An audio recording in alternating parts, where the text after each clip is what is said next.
Había dos celdas para la mujer en la sociedad del siglo XIX, el matrimonio y el convento.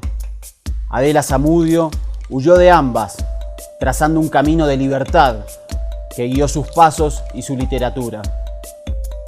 La obra de Adela Zamudio se produce en los últimos años del siglo XIX y principios del siglo XX, y se jugó en varios campos: poesía, novela, cuentos, ensayos, obras de teatro, textos pedagógicos, alegorías. Fue una transgresora, una modernista, fue una mujer libre. Bienvenidos al capítulo 7 de ¿Quién es?, dedicado a una mujer vital para las letras, Adela Zamudio.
Gustavo Otero, en el prólogo a la primera edición de Cuentos Breves en 1942, califica a Zamudio como una revolucionaria de conciencias, una agitadora ascética, su personalidad en constante evolución creadora. La obra de Zamudio se constituye en un centro gravitatorio que implanta y organiza una genealogía textual femenina en Bolivia. Nos lo explica la escritora y crítica literaria Virginia Guión, y es justamente Virginia quien nos acompañará en este viaje por la vida literaria de Adela Zamudio. Adela Zamudio para la literatura es central, porque es una de las escritoras que escribe a los pocos años de creada la República, en medio del romanticismo que fue el movimiento con el que se creó, vamos a decir, la literatura boliviana. Yo lamento siempre que se hable mucho de Adela Zamudio y se la lea poco. En realidad se citan 2 o 3 poemas de ella: Nacer hombre, Quo vadis. Es una producción literaria en poesía, novela y cuento, impresionante no solo para su época, sino hasta aquí. Yo creo que ella es el centro de la textualidad femenina en Bolivia. Más allá de hablar de las mujeres, ella ha sentado las bases para lo que se puede llamar una escritura de mujeres en Bolivia, porque al igual que lo hicieron las escritoras del siglo XIX en todo el mundo, ella pudo ver lo que significaba la unión del capitalismo con todo el tema de la dominación de las mujeres, que bueno, desde las teorías económicas y demás sabemos cómo funciona eso, pero esto estaba muy velado en la sociedad. Y fueron las escritoras del siglo XIX, nuestras grandes escritoras, Virginia Woolf, Jane Austen y otras, que develaron esto en su obra, el qué impacto iba a tener esto en las mujeres, toda la ideología del amor romántico y todo. Y esto fue lo que hizo Adela Zamudio aquí. Ella ha sido una liberal, fundamentalmente una liberal, pero que ha extremado esa ideología liberal, fundamentalmente en el tema de las mujeres, ¿no? Pero tiene unos poemas tan profundos, tan hermosos, muy ligados a la reflexión interna, a la soledad. Y no es la de ella una soledad solamente que tiene que ver con el estar solo, no estar acompañado, que esa fue una de las cosas que más le pesó socialmente, en el sentido de que se la criticaba por solterona, ¿no? La soledad de ella era una soledad casi mística, ¿no? Entonces ahí hay unos elementos fundamentales en la poesía boliviana, ¿no? El crítico literario Leonardo García Pavón definió la escritura de Zamudio como el primer vértice en la literatura boliviana de las identidades femeninas. Esto se complementa con la opinión de Blanca Vitúcher, que la ubica como el eje de la literatura íntima, interior y psicológica en Bolivia. Y efectivamente Zamudio rechazó los moldes de la época, desplegando una literatura que impugnó esa mirada disminuida de la mujer, que limitaba su libertad y además denunció en sus actos y en su literatura el machismo imperante.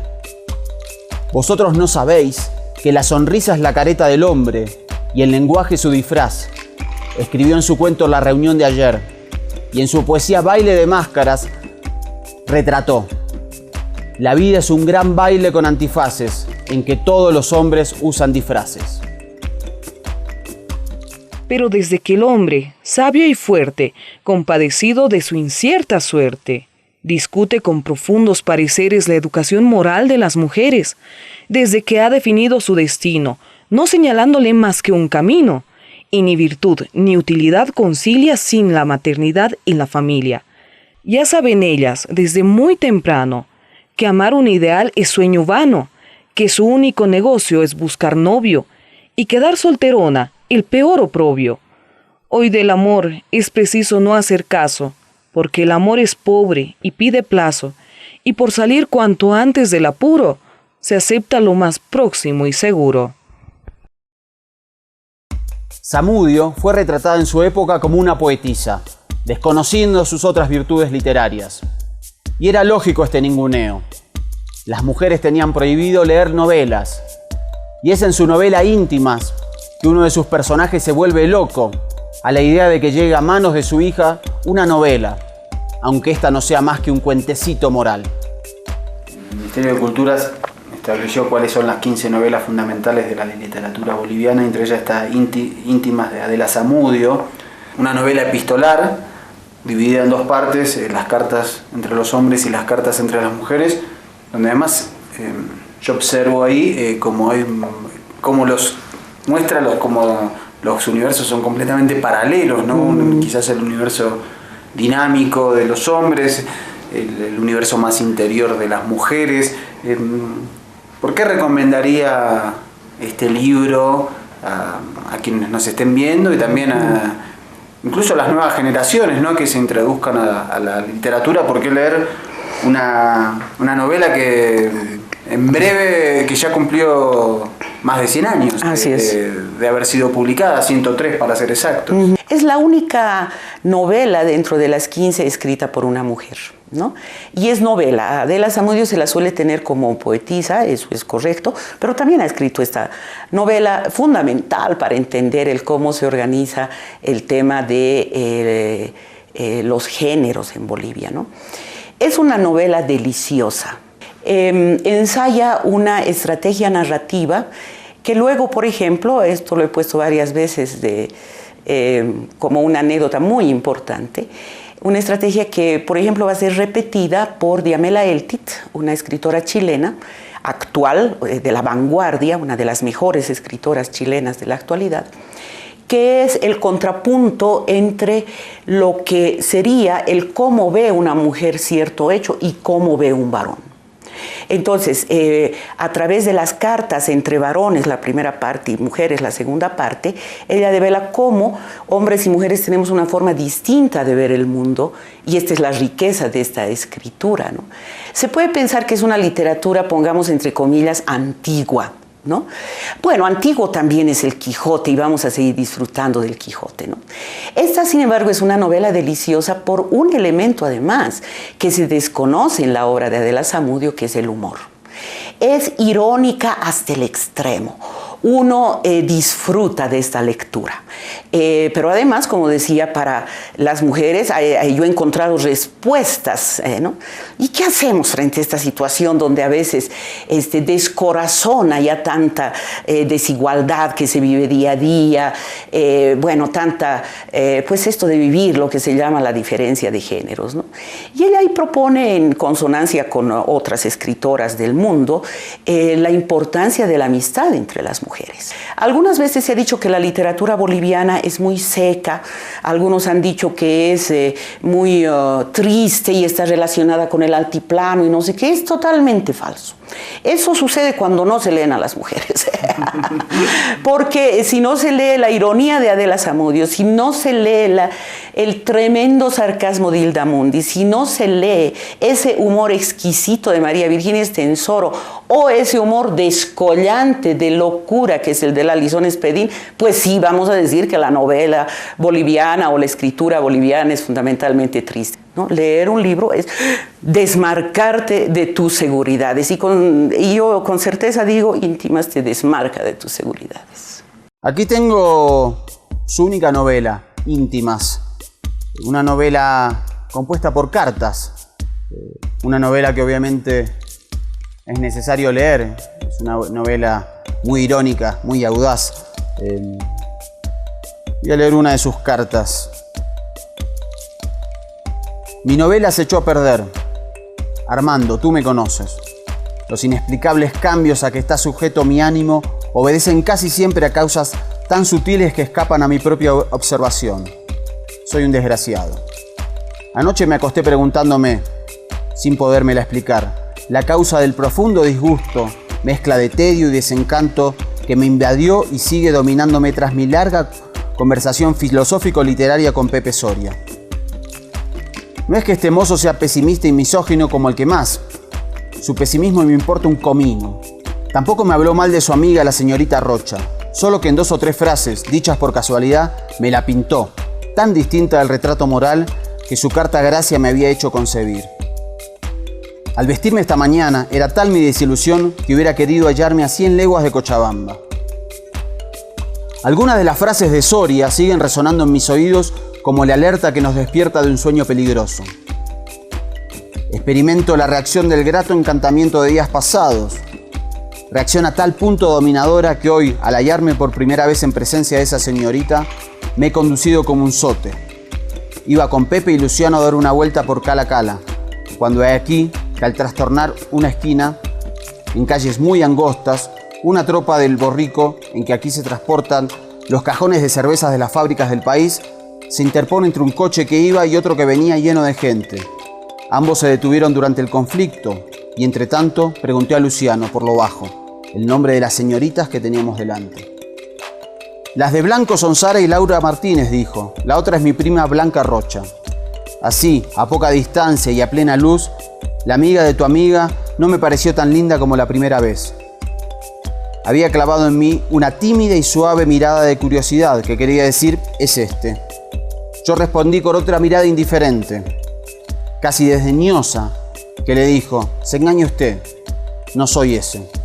Estoy de pésimo humor. Si no fuese a abandonar nuestro asunto, me marcharía mañana a Oruro.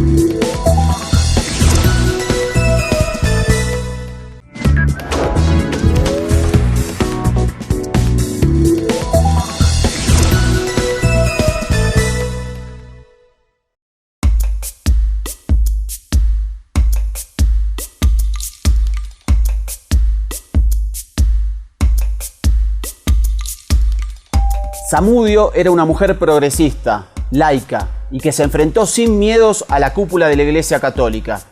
Sus enfrentamientos con la muchedumbre católica revela su personalidad quijotesca ante estos molinos de viento. Una luchadora ejemplar. En sus textos hay denuncias contra esos curas tan afectos a codearse con el poder y encubrir sus actos amorales y criminales. Como docente, esta valiente cochabambina defendió una educación secular y repudió cualquier intervención religiosa en las escuelas públicas. En 1916 funda el Liceo de Señoritas de Cochabamba, la primera escuela de mujeres. Acababa de cometer un crimen y, horrorizada, llamé en mi auxilio a la religión. Con ademán solemne, la religión puso en mis manos una moneda, cuyas 2 caras representaban mis buenas y malas acciones. Emprendí la subida por un sendero escarpado que se elevaba al cielo, y al avanzar examiné la moneda. Desde luego, hallé pintada en ella con vivo colorido toda la fealdad odiosa y repugnante de mi mala acción. Rápida, instintivamente volqué al punto. y en el reverso traté de descubrir con trabajo algunas sutiles circunstancias que atenuaban mi culpa. Así marché examinando alternativamente las dos caras opuestas de la moneda. Sentía la punzada insufrible del remordimiento. Di en examinar con más frecuencia el lado bueno, en el cual fui descubriendo multitud de razones y circunstancias, cada vez más marcadas, que no solamente disculpaban, sino que justificaban aquella acción. Y sucedió que cuanto más examinaba el lado bueno, los caracteres fuertemente grabados en el mal lado fueron debilitándose poco a poco, hasta quedar casi borrados. Cuando llegué a la cumbre de aquel sendero, me arrodillé a los pies de la religión y confesé sinceramente mis pequeñas culpas, mas no aquella, que a fuerza de sofisma se habían convertido a mis ojos en una acción laudable. El tema de su anticlericalismo, que ya venía de hace años en el continente y aquí también en Bolivia, pero ella lo puso en clave también de el impacto que tenía fundamentalmente la Iglesia Católica en la eliminación de la libertad de los seres humanos en general, pero de las mujeres en particular. A la polémica que tuvo ella con el obispo de Cochabamba, es muy hermosa esa polémica, porque ella ahí establece sus principios de lo que se debe enseñar a los niños y a las niñas. Es muy famosa esta polémica, pero junto con ella yo pusiera un texto ensayístico que ella escribió sobre qué enseñar a las mujeres. Entonces, muy a tono con lo que otras también escribieron, digamos Gabriela Mistral, ¿no? Y otras que se preocupaban qué es lo que se debe enseñar a las mujeres. Ese ensayo al que hago referencia es hermoso porque llega a las razones últimas de la dominación masculina en las mujeres. Entonces ella dice, está bien que se le enseñe, que se incorpore a las mujeres a la educación, está bien incluso que trabajen. Pero ¿qué va a pasar cuando estas mujeres ya liberadas, posiblemente reflejando lo que era su vida, salgan a la sociedad, ¿no? Y o tengan un matrimonio con mucha violencia y demás cosas, o tengan este tema de la soledad? ¿Qué va a pasar ahí? Y dice, es eso lo que tenemos que hablar con ellas. Y yo digo, wow, es eso lo que estamos hablando en este momento, en el feminismo, ¿no? Luego de las conquistas de la educación, del trabajo y demás cosas que siguen costando para muchas mujeres, es cierto. Participaba en la bohemia, sí, hay documentos que testifican que ella fue muy amiga, por ejemplo, de Cesario Capriles, el anarquista que publicaba Arte y Trabajo, y de otros escritores, pero su vida social fundamentalmente era a través de la enseñanza en las escuelas, tanto las que ella fundó como las que le dieron. Otra faceta importante es cuando ella crea la Escuela de Pintura para Niñas, y no hay que olvidar que ella fue una pintora, alumna del pintor García Mesa, este excelso pintor cochabambino que hemos tenido, y ella tiene una colección de cuadros muy interesantes, muy importantes. Soñé que me encontraba en otro mundo, a cuya suerte un gran número de personas de ambos sexos aguardaban el momento de entrar. ¿Este es el cielo?, pregunté a un individuo que hallé a mi lado. Ah, no, me dijo. El cielo es aún más hermoso y está más arriba. Esta solo es una existencia superior a la que ascienden las almas de los que cumplieron su deber en la tierra. ¿Y por qué demoran tanto en el vestíbulo? Porque al entrar, Dios concede a cada cual el derecho de elegir sexo, la posición social y hasta las condiciones personales que ha de tener en esta segunda vida. Yo quiero ser un hombre de talento, decía un palurdo, que me admiren por mi saber. Mucho he sufrido a causa de mi ignorancia. Hasta mis penas provocaban risa. Quiero aire, luz, horizonte, dijo otro. La verdadera vida al frente de la naturaleza. No hay mayor estupidez que consumirse en el rincón de una biblioteca. De nada me ha servido mi hermosura, dijo una mujer, de rostro marchito. Aunque sea fea, quiero ser rica, muy rica, muy rica. Señor, a mí me engañaron, persuadiéndome de que bastaba ser buena, pero quisiera ser hermosa, aunque tuviera que vivir en la miseria. Así, fueron presentándose los que esperaban, uno tras otro. Los padres de familia pensaban que la única felicidad era no tener hijos. Los célibes habían descubierto a última hora que lo más acertado era buscar una legítima compañera. Todas las mujeres aspiraban a ser hombres, y no faltó un maricón que por no ir a la guerra prefirió ser mujer. Los pobres solo esperaban ser ricos. Un ricachón que, habiendo muerto, sitiado por numerosa parentela, quedaba tan escarmentado que había resuelto morir un Cristo. Por fin me tocó el turno, y me presenté. El anciano se había vuelto hacia su escritorio, y le decía en voz baja: «Es curioso, hasta ahora no he encontrado a un individuo que haya estado contento con su suerte». «¿Qué quieres tú?», me preguntó. «Si he de volver a vivir, acepto cualquier destino, cualquiera, menos el que me ha tocado en la tierra». Y fue tanta la emoción que desperté. Entonces me dije: la felicidad está en lo desconocido.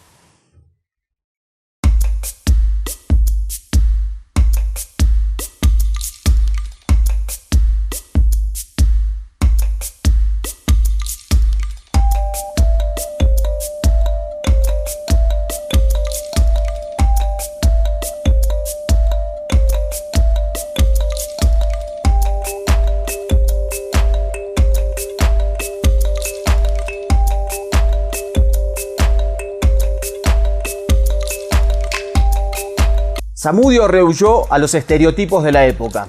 No se casó, no tuvo hijos, defendió su soledad como un tesoro y contra los estigmas de la solterona impuso un lema de vida para la mujer sola: ser fuerte y discreta.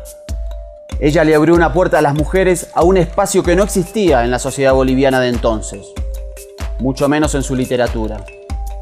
Fue ella quien abrió el escenario a las mujeres, siempre y cuando aceptemos que está abierto lo que todavía no está ni dicho ni escrito, subrayó Blanca Vitúcter.